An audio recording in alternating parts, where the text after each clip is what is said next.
Hello friends, welcome to Rama's cooking world. இன்றைக்கி நம்ம veg cutlet எப்படி ஈஸியான மெத்தடில் பண்ணுறதுன்னு பார்க்கலாம். இதுக்கு ஃபஸ்ட்டு நம்ம ஒரு பேனில் 1 டேபிள் ஸ்பூன் ஆயில் ஆட் பண்ணிக்கோங்க.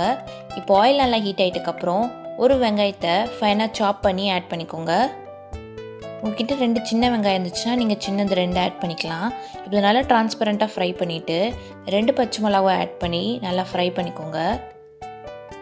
1 டீஸ்பூன் ஜிஞ்சர் கார்லிக் பேஸ்ட், இது நல்லா பச்சை வாசனை போகிற வரைக்கும் ஃப்ரை பண்ணிவிட்டு ஒரு கேரட்டை நல்லா துருவி ஆட் பண்ணிக்கோங்க.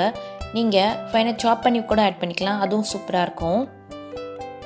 இப்போ இதில் 1 teaspoon garam masala, 1 tablespoon red chilli powder, 1/4 teaspoon மஞ்சத்தூள், 1/2 டீஸ்பூன் மல்லித்தூள், 1/2 டீஸ்பூன் சீரகத்தூள், 1/2 டீஸ்பூன் பெப்பர் பவுடர்,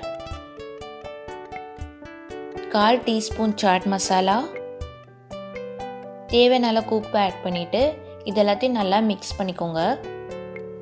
எல்லாத்தையும் நல்லா மிக்ஸ் பண்ணிவிட்டு 1/2 கப் நல்லா பாயில் பண்ண பட்டாணி அதில் ஆட் பண்ணிக்கோங்க.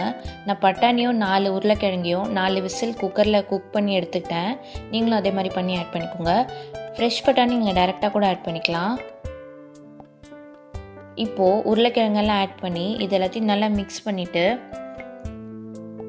தேவைப்பட்டுச்சுன்னா கொஞ்சம் மல்லி இலையை மேலே ஆட் பண்ணிக்கலாம். நம்மளுக்கு சூப்பரான மசாலா ரெடி ஆகிடுச்சு.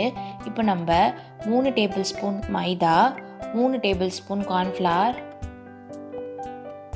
1/2 teaspoon salt, 1/2 teaspoon pepper powder add பண்ணி இது எல்லாத்தையும் நல்லா மிக்ஸ் பண்ணிவிட்டு தேவையான அளவுக்கு தண்ணி ஆட் பண்ணி இது நல்ல ஒரு பேஸ்ட் கன்சிஸ்டன்சி கொண்டு வந்துடுங்க. அப்போ தான் நம்மளுக்கு கட்லெட்டில் நல்லா கோட் ஆகும். இப்போ நம்ம 1 கப் பிரெட் கிராம்ஸ் எடுத்துக்கோங்க. ஒரு பால் மாதிரி எடுத்து இந்த மாதிரி நல்லா கையில் ஃப்ளாட் பண்ணிக்கோங்க. உங்களுக்கு எந்த ஷேப் வேணுமோ நீங்கள் அந்த ஷேப்பில் பண்ணிக்கலாம். இப்போ நான் ஓவல் ஷேப்பில் நம்ம செஞ்சு வச்சுருந்த பேஸ்ட்டில் இந்த கட்லெட் ஆட் பண்ணிவிட்டு இப்போ நம்ம இதை பிரெட் கிராம்ஸில் ஆட் பண்ணி நல்லா மிக்ஸ் பண்ணி கோட் பண்ணிக்கலாம். இப்படி நம்ம கோட் பண்ணி நம்மளுக்கு கிறிஸ்பியான கட்லெட் கிடைக்கும். இப்போ கோட் பண்ணிவிட்டு இதை ஒரு பிளேட்டில் ட்ரான்ஸ்ஃபர் பண்ணிக்கலாம். இப்போ நம்ம இதை ஃப்ரீசரில் வச்சுட்டு அதுக்கப்புறம் கூட யூஸ் பண்ணிக்கலாம், இல்லை டைரெக்டாக கூட நம்ம ஃப்ரை பண்ணிக்கலாம். இப்போ பேனில் தேவையான அளவுக்கு எண்ணெய் ஆட் பண்ணிக்கோங்க. நான் ஷாலோ ஃப்ரை பண்ணுறதுனால கம்மியாக ஆயில் ஆட் பண்ணியிருக்கேன். நீங்கள் டீப் ஃப்ரை பண்ணுறதுனால நிறைய ஆயில் ஆட் பண்ணி நல்லா ஃப்ரை பண்ணிக்கோங்க. இப்போ இது 2 மினிட்ஸ்க்கு நல்லா குக் பண்ணிவிட்டு திருப்பி போட்டு ஒரு 2 மினிட்ஸ் குக் பண்ணிங்கன்னா நம்மளுக்கு சூப்பரான கிறிஸ்பியான கட்லெட் ரெடி ஆகிடும். இந்த ரெசிபியில் உங்களுக்கு ஒரு 10லேருந்து 15 கட்லெட் கிடைக்கும்.